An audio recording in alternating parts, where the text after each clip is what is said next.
शाप दिला. स्वर्गीची सुवर्चसा नावे बरी.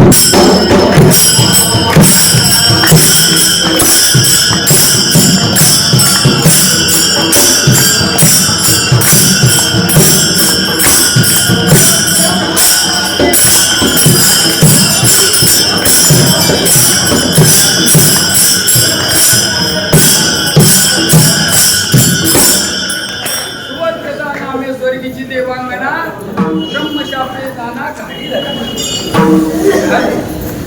स्वर्गामध्ये ब्रह्मदेवाच्या दरबारात सुवर्चसा नावाची अप्सरा होती आणि मग तवती आली मध्यपुराशी तिची ब्रह्मदेवाने शापी. सुवर्चसा स्वर्गीची देवांगना ताल चुके तत्क्षणा तिची ब्रह्मयाने शापी.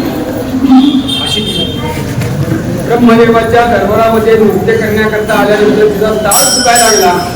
हा ताल चुकायला लागला तर ती दारू घेऊन तिचा नाचायला. ब्रह्मदेवाने पाहिलं, तात्काळ तिला शाप दिला. काय घार होऊन जाशील, घार होऊन मृत्यूलोकामध्ये जाऊन पडशील. ती घाबरली, ब्रह्मदेवाचे पाय धरले. महाराज, माझ्याकडून चूक झाली, मला क्षमा करा, पण यातून मला सोडवा. ठीक आहे म्हणली. जेव्हा दशरथ राजाच्या यज्ञामध्ये असणाऱ्या यज्ञ जो आहे यज्ञभाग, त्या यज्ञ भागाचा त्या पुरोटाचा स्पर्श जेव्हा तुला होईल तेव्हा तुम्ही या घारीच्या योनीतून मुक्तता होईल. तोपर्यंत तुला घारच घेऊन फिरावा लागतो.